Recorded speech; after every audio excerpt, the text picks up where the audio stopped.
This is Peter, And this is Tom, and you're listening to History Teachers Talking Podcast. now part of the Evergreen Podcast Network.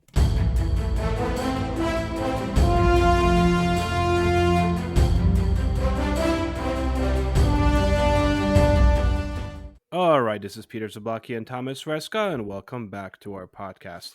Quite odd today, Tom. Quite odd. Well, I guess if you want to classify as odd, it's different. We're going to be going a little bit to the land down under, and we're going to look at something that I didn't really know much about until you brought it up to talk about, and we said, let's do it. And we're going to be looking at the Great Emu War. That takes place in Australia. And this is actually a real thing. The army waged war against emus in Australia. And they lost. Well, yes. Everywhere I looked at it, it was like they waged war against the emus and they lost. And I was like, all right. So first of all, this got me into this like whole internet deep search of emus. All right, what do I know about emus? So like that was my first thing. And it's actually originated from my wife. She was like, did you know there was this like Australian Emu War where the military was sent? And I was like, first of all, you don't even like history. Like, how do you know this? She was like, oh, it popped up somewhere for me. So, it's one of those like quick Google searches. And then I'm like, okay, wait, this is for real. And then that got me going and thinking like what do we know about emus? So that went down the rabbit hole, basically. Often we do. I always tell my students that the biggest person to distract you in this entire class is usually me. Like I'm like a cat with a laser pointer. Someone says, hey, what about, this? And I'm like, well, actually, boom. Off tangent. Yeah, still historical, but off tangent. Get a little off topic. It's part of the fun, I guess. Part of the fun. That's right.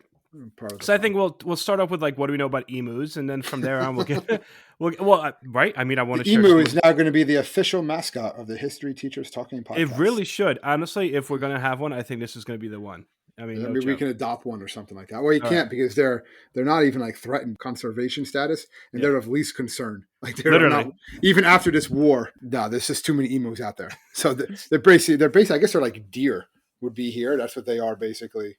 In Australia, for the most part. Well, that may be, right. So. Yeah, what are emus? It is the second tallest living bird. Next to the ostrich. Imagine if these things could fly, though. Because remember, they're like over 6. The average emu is 6.2 feet tall. Yeah, so it's pretty big. So imagine if these things were like flying around, like attacking people or whatever. Dude, I don't know if we would be here right now if this was. I know. They're fast too, like you said. Yeah. 30 miles per hour. They run 30 miles per hour, and they're 6'2" in height. I mean, that's pretty scary for a bird. And I mean, granted, it can't fly, but like if that thing was running at me, I'd be like, yeah, all right, we're at war now. I mean, war more like I'll run too. But you're not going to outrun it. You can't run 30 miles an hour. I can't run 30 miles an hour. That's what I mean. This is nuts. Also, like based on looking at this, emu's range covers most of mainland Australia, right? That's kind of, it's endemic to Australia. What that means, endemic means that it's like a state of species that's found in a single defined geographic region. Island, state, nation, country, whatever, by a defined zone. So in this case, emus are specific to Australia. And as you said, if I had to compare it to something, we have so many deer, I would have to think that this is like, something of that to give like a North American perspective of it. Yeah, but like they're everywhere. I remember my sister spent a whole semester in Australia. She said, yeah, you saw emu coming up things. You saw a lot of particularly certain parts. Same with kangaroos too, but that's a whole other thing, obviously. Yeah. But it's just one of those species that just is in that mainland Australia. It's a whole bunch of them, and they're just these big flightless birds. And they're actually, I believe they're on the Australian coat of arms now. They are. They're like part of their culture.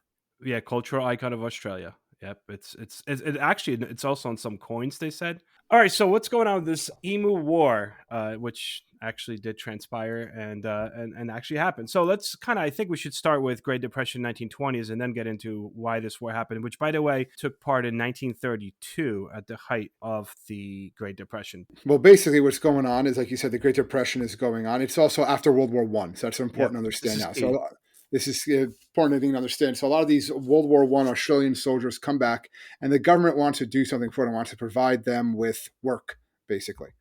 And they try to do that by giving them plots of land in Australia to become farmers. They're saying, all right, you're back. You fought for our country in World War I. We thank you for that. And so we have no money to give you. So so we're just going to give you what Australia has a lot of, just unoccupied land. Okay, so he gave over 5,000 ex-soldiers these plots of land, and he wanted to convert them into farmers. And they were basically just cultivating wheat and raising sheep. That was pretty much what they were doing. There was over 90,000 of these small farms that were given to the veterans, but they still needed even more of them. because they wanted to keep on doing it. And it's in the areas of Perth, which is in Western Australia. Again, I don't know much about the geographic region of Yep. Australia. And they started to do this. And what happens is then the Great Depression hits in But also 1929. Perth, Western Australia, they say it's like a very unfriendly Yeah, to it's not the farming best place. land. Yeah, there's a reason why there's not much farming going on there to begin Yeah, with.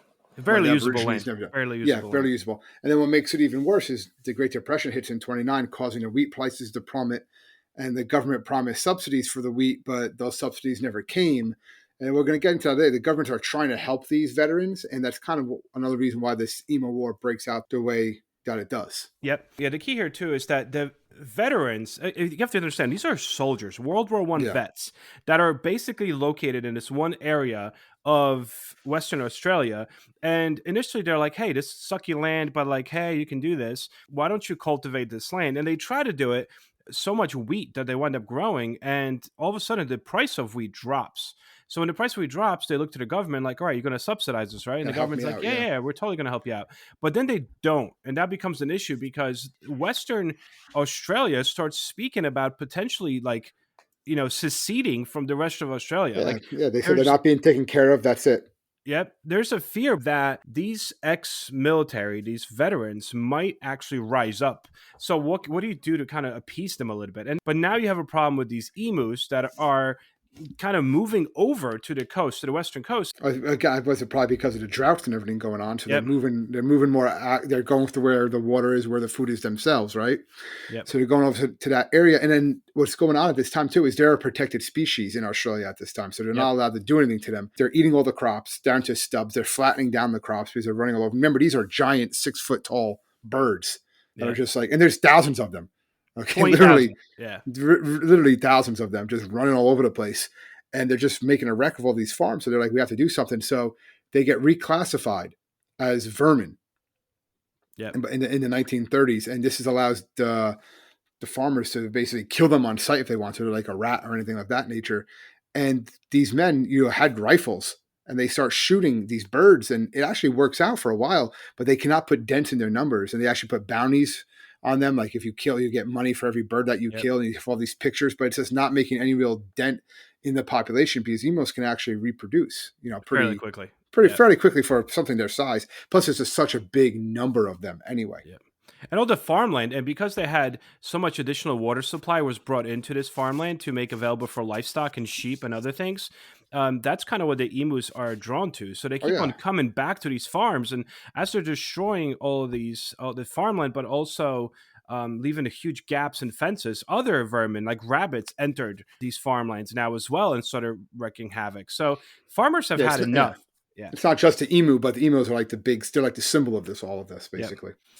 So the ex-soldiers wound up sending a delegation to meet with the Minister of Defense. Right, his name was Sir George Pierce, and George Pierce also served in World War One. Had a soft spot, I guess you might say, for the soldier settlers, and he was very much aware that they were dealing with a lot of issues. And it became kind of like as an appeasement, right? Like The veterans couldn't get access to like ammunition that they needed. They said we need yep, more bullets if we're going to kill all these birds, basically. So they called like this guy, like you're saying, and they basically wanted the government wanted to show they were doing something to support these war heroes. yep, Right, because the public really supported them for what they did in World War One. So they're like, "Oh, we really have to help get these guys out. It's not helping our public image. We have to go into the Great Depression. People don't have faith in the government. We have to show that we can help somebody, and if we help out these war heroes, these war veterans, it's good PR if nothing else." yeah, And they're like, "How hard is it just to send in the military?" Is what they wind up doing. We'll give them some machine guns, have them just kill all these birds. Game, set, match. Everything's good. Emus yeah. decide not to go along with that, basically. Exactly. Minister of Defense says that, all right, listen, we're going to bring in machine guns this time around. And the deal is that because we're bringing machine guns, our military personnel is going to be doing the shooting. Troop transports, all that other stuff. You guys are going to help out. You farmers are going to provide food, accommodation, payment for the ammunition, and everything else. But we will supply you, like the Minister of Defense says, we will supply you with the military personnel and with all the machine guns that are needed. And you will help finance that and basically pay for us staying here. He justified this to the government by saying that this is really good practice for the Australian army as well, because at least that way they're going hunting and they're practicing shooting these machine guns, and this is good for going Yeah, forward. field work. Yeah, and this is 1932. World War II is still about 8 years away. And actually, World War II was fought very much so near Australia, eventually with the Japanese. So practice might come useful one day. So it all starts November 2nd, 1932. There's a small group of 50 birds that the Army decides, right, we're going to take these birds out. So they move in. They form a formation behind the birds, and then they open fire, and the birds just scatter all over the place. Remember, these birds can run at 30 miles an hour, so they scatter themselves in all directions. And then on the casualties, I saw something only maybe killed like 4 or 5 birds. Yep. Like think about, they have all these soldiers, a platoon of soldiers with machine guns that surround that, wind up behind these birds. The birds are just sitting there, looking around, eating insects or vegetation, whatever. And all of a sudden, the machine gun starts blaring, and they are actually all over the place within seconds. They only killed like 4. Like that's crazy. But like again, it's whether they want to say they don't have the practice to hit them, whether the guns malfunction, which we'll talk about later a little bit. But it was more of these emos are just could evade the bullets. Like it's almost like Matrix style for them. Again, the more I read about this and the more I was looking into it, I'm like, this is nuts. I mean, they send this army and 10,000 rounds are shot and they get like 4 emus. Yeah, right? 50. Like imagine that though. Like what does that do for like the soldiers' morale? Like you open up, we have this machine gun. We're going to go shoot a whole bunch of emus, and they just miss. Like nuts. They just constantly miss. It's got to be, I guess, demoralized. Also, like, well, how did that just happen? Right. And after that, it becomes like Predator style, right? So the next significant event is November 4th. And they're like, all right, the military decides they're going to establish an ambush. All right, so there's this local dam, and they know that usually about like close to 1,000 emus are spotted near this position. So they start writing. I mean, this was all in military reports. They're like, there's 1,000 emus near this position. We will establish, an ambush and flank them. Like when you read these reports, like it sounds like this actual war. Yeah, actual war, and enemy positions and stuff. So then this is where you mentioned this. You kind of briefly alluded to it before. The gunners wait and they get like really close to these birds and they're like really excited, like we're going to get these 1,000 emus. And then they start trying to fire these machine guns. And as we know, these are World War I era machine guns, which are infamous for jamming. So same thing here. They get really close to these birds and these guns jam on them. And only 12 birds are killed. And the remainder of the 1,000 this time just scatter before any other shots could be made. And the birds are gone for the day. So now they're there from November 2nd. Now it's November 4th. And they still only shot a handful of emus. Maybe like 20. Yep. Maybe like 20 of them. So it's not exactly working. And again, this one too, I was reading about this ambush a little bit. They actually like concealed themselves. So they took like a special position, I guess like an ambush, like covered themselves in like shrubs and bushes, like the camouflage. And we're going to sneak up to these emus, don't see us, and we're going to open fire. And they still don't get a lot of them. And so the army says, all right, these guys are fast. So we have to get up over our speed. So we're going to try shooting them in moving trucks, right? That's the next thing that they start doing, right? Yeah. So the problem was, one, they couldn't really aim properly on the speeding trucks, but then they said they ambush a bunch of these emos on a truck. They start shooting at them, and they actually kill one of them.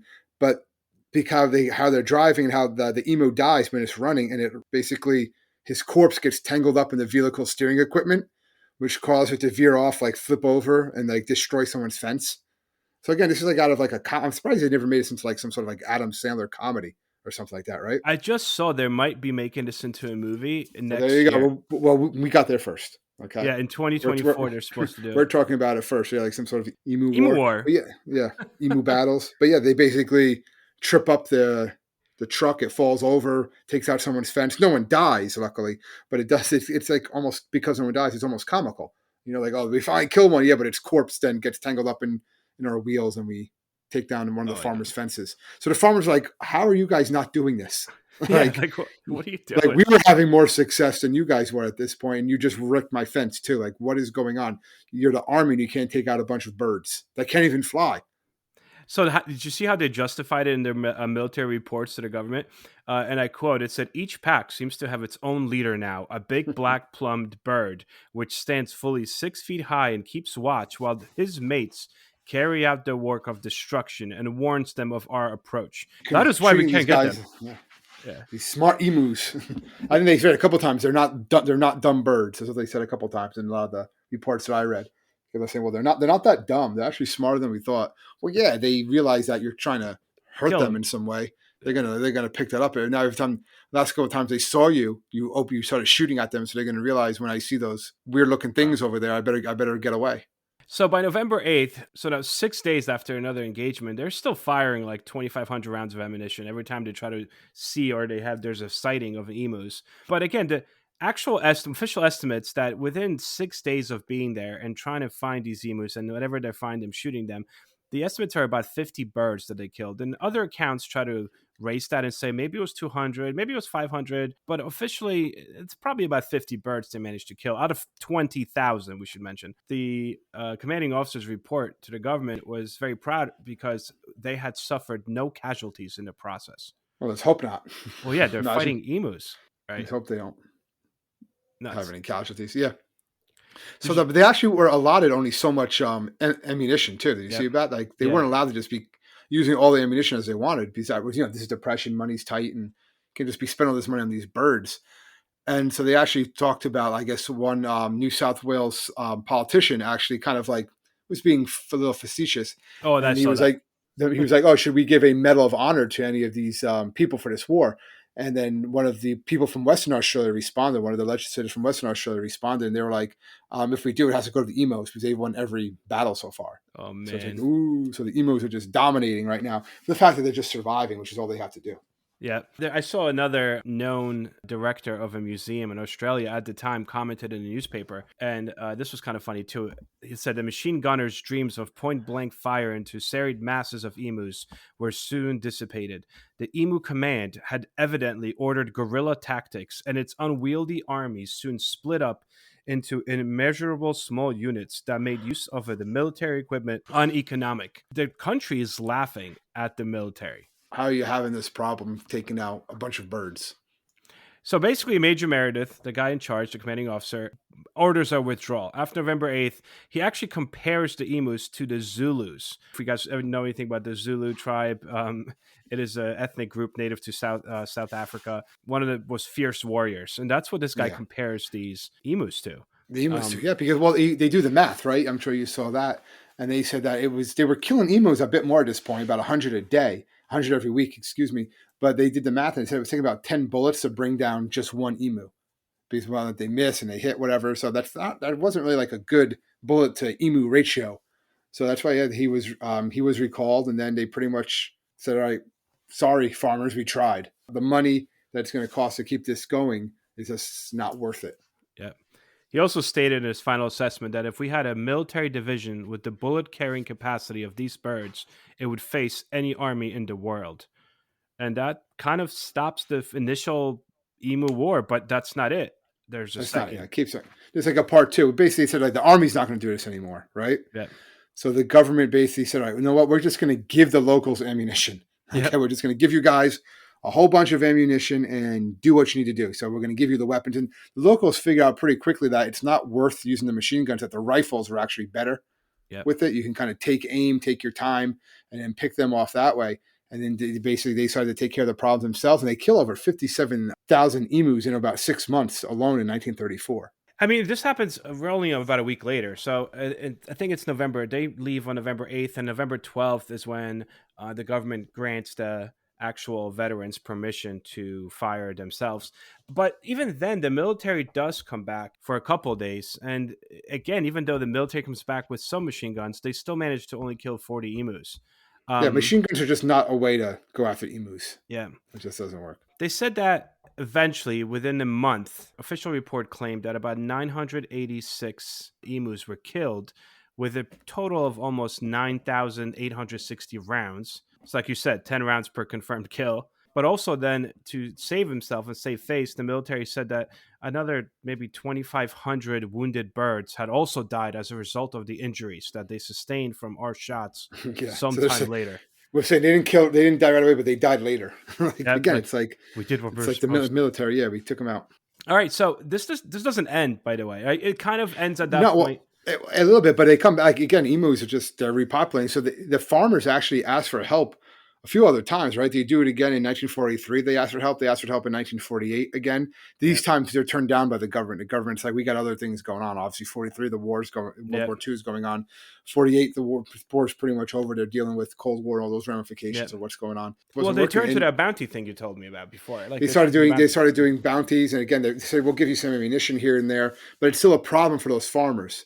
in that area. The emus just keep on coming back because, again, they're looking for water. The farms have the water. They're going to come to that area. Oh, why are they there? They're going to chow down on some wheat. They're going to stomp over everything. These are giant birds, don't forget. Nuts. And you know how they wound up solving most of the issues later on? It was kind of crazy that this was not thought out before. They basically started putting up more fencing. Yeah, they put up a fence. I saw that. They're like, oh, wait a minute, but we can just put up a fence. It's like, it's like, okay, like that was the big issue. Then you just put up a fence, spent all this money and having all these machine guns and killing all these birds. Oh wait, we could have just put up a fence and it would have been fine. Yeah.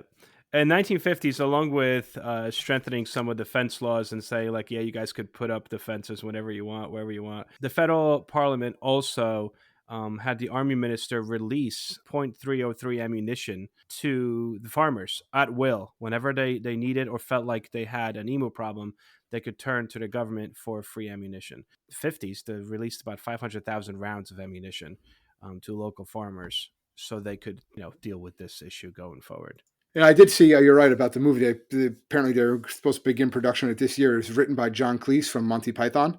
And Rob Schneider is also attached to the project. I wonder if they're going to make this like a cartoon thing or something. Or it's probably going to be it says it's an action comedy retelling the events.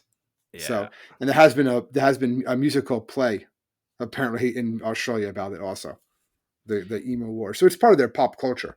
Yeah. Did you notice that also once this was happening shortly after, like 1930s, 40s, a lot of people in Great Britain overall were upset about the fact that machine guns were used against birds? Well, the emu had kind of like this like majestic reputation. So they're saying, how dare they use these against these like majestic type birds and stuff like that. I guess that kind of covers the Emu War. I mean, I never thought this was going to be a long one by any means, but no. Well, the war itself wasn't. I mean, the war, if you want to call it that. I mean, what do you call it a war? I guess the military was brought in, maybe a military action, right, or something like that. Yeah. I don't know. It classifies as a war, but it sounds good that way. The Emu War. No, they loved, and I know it's crazy too because they love their emus. They've just been a nuisance at that time.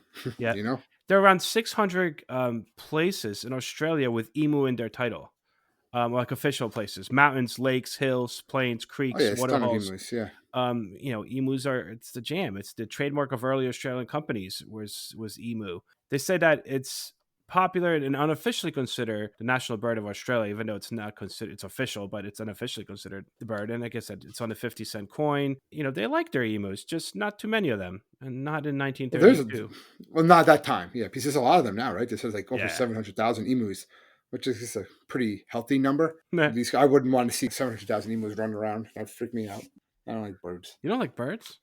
I like the eagle. Yeah, well, birds should fly. If you're not flying, there's something sketchy. Or my son say something sus going on. Oh, so. Nice. Oh, you don't wait. So you don't like penguins either? Not particularly. No, they waddle around. They're a bad Batman villain. So much truth coming out in this podcast today, guys. Yeah, about the emus, Emu War, bringing out. And Tom does not like birds. I don't mind birds. I like chicken wings and stuff like that. They're good on my plate. You like to eat them. That's great. But, on that note.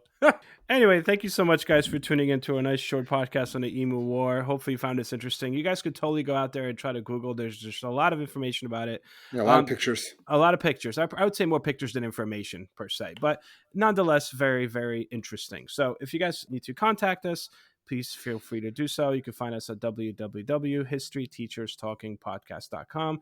We are always here to answer any of your questions. If you guys have any comments or any suggestions, please feel free to send those to us as well. Thank you so much, and we'll see you guys next week. Stay safe, everybody. Watch out for the emus.